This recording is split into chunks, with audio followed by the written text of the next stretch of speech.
hard as I can for this city from the day I got here. You got that? But there are reports that you are not in town often. Their reports are wrong. Do you understand? Let's go, man. Let's go. You understand? So when we're Let's go. Thank you. America, 3 people are dead in Seattle, and the man running the police department spent the next morning screaming at a reporter for asking a one-word question. Were you in town? Here's the twist. He wasn't. He spent 47 documented days out of Seattle that year alone. His own family, they live in Chicago, not in the city that he's supposed to be running. And the woman who eventually fired him for it couldn't manage to explain why without hiding behind the same 4 words on repeat. As the mayor, I have a different window into the police department than many of our council members.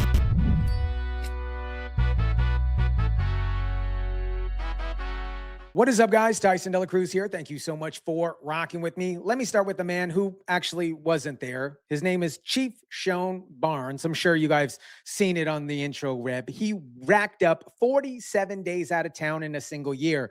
We're not talking about vacation days, documented absences while running a mayor city police department. According to reports, spent at least 47 days out of town this year on law enforcement conference trips and visits to his family in Chicago. Chirac, not a summer house, not a college kid that he visits twice a year. People living there, and then he draws a Seattle paycheck. So when a reporter asked him the most basic question on journalism, where were you at? Were you actually here? He didn't answer. He started yelling. He had to get pushed off the reporter for asking that simple question. Now, you guys, I've been doing real estate in Nevada for a while. If my property manager spent 47 days a year somewhere else while trying to manage buildings while alarms were going off and the fire was happening, I wouldn't need him to explain himself calmly. I need him to explain himself to the unemployment line. Now, here, you guys, is where Katie Grocery Bag Wilson enters the chat. Somehow this makes the whole thing absolutely dumber. She fired the guy. Fine, that is completely okay. Somebody had to. But her entire public justification for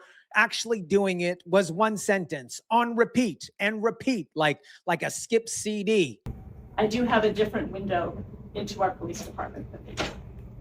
And I'm confident that as we move forward with our search for a permanent chief, we will be able to come together, because I really think that we want the same thing for our city, and I think we're looking for a lot of the same qualities in a leader for this department. I'm grateful for Chief Barnes' service, and I outlined in my remarks some of the qualities that I will be looking for in the next chief.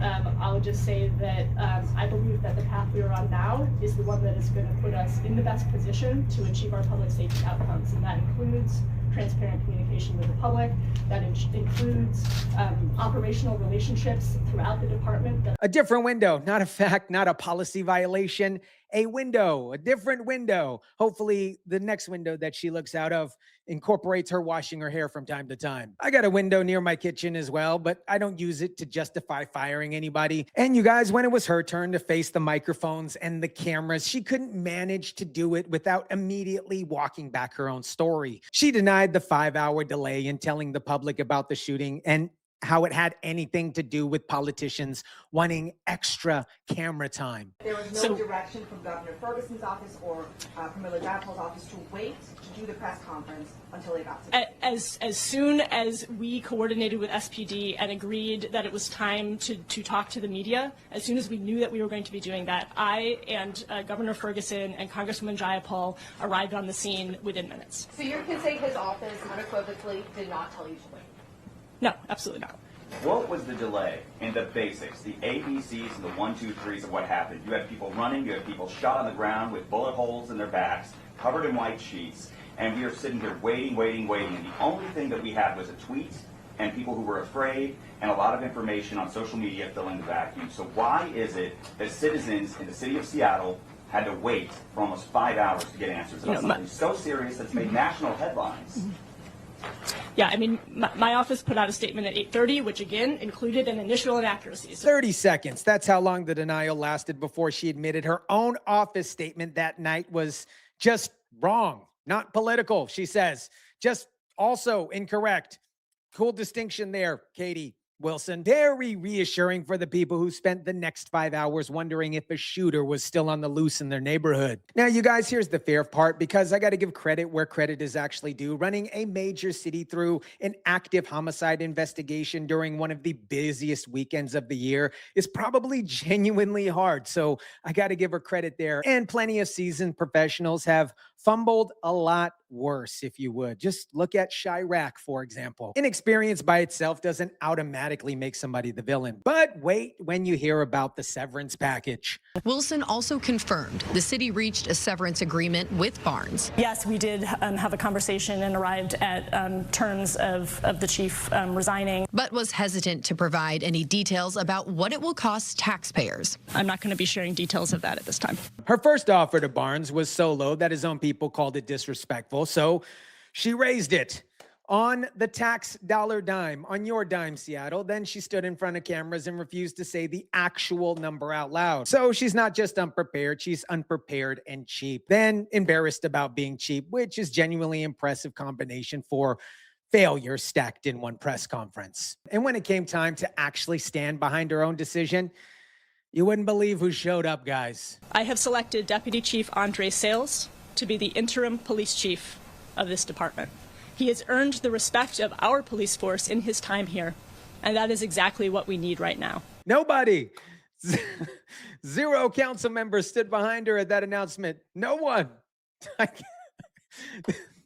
These people are on her own team, and they left her up there completely alone. Like, she has to co-sign for a car loan or something. Here's how this actually runs, and it's the same setup every single time in this city. Somebody with thin management experience gets handed a major institution on the strength of vibes and good intentions, and the moment that an actual crisis hits, the qualifications turn into a repeated sentence instead of an actual real answer. And the fallback plan is spending more taxpayer money quietly instead of explaining yourself out loud. This mayor has sought to distance herself from responsibility when it comes to public safety.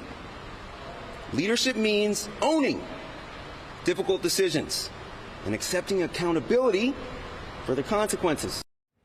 Yeah, now in the meantime, Mayor Katie Wilson appointed interim chief Andre Sales to serve on a limited basis. Fifth police chief since 2018. At some point, it's not just bad luck. That is a rotating door with broken hinges. And everybody walking through it keeps getting surprised that the hinges are still broken. You guys want to see where this exact energy is heading if nobody stops it? And if Katie Wilson doesn't wash her hair anytime soon, just look at Maine. Let's check out Miss America in Maine, Ashley Webb.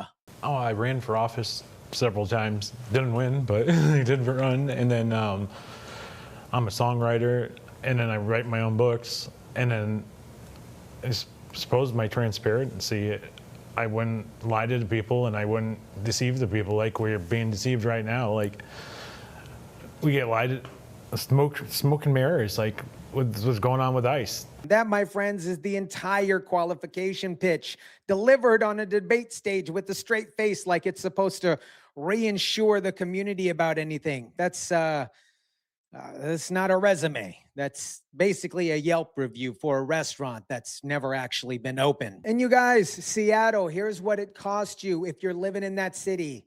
This is going to blow your mind. $700,000 in taxpayer money spent so a mayor could avoid saying the sentence honestly. 5 different police chiefs in under a decade, meaning every single officer on the force has been reporting to a rotating cast of leadership that changes faster than the specials at a local diner. And a public safety response that took 5 hours to tell the entire city whether it was safe to leave your house or not. Run by a police chief who wasn't in town and a mayor who couldn't explain why without repeating herself into a coma. You didn't get a police department, you got a group project where nobody did the reading and you're the one who paid for the poster board. America, one of them wasn't in the building. The other one couldn't explain why the building was on fire without repeating the same 4 words like a broken vending machine.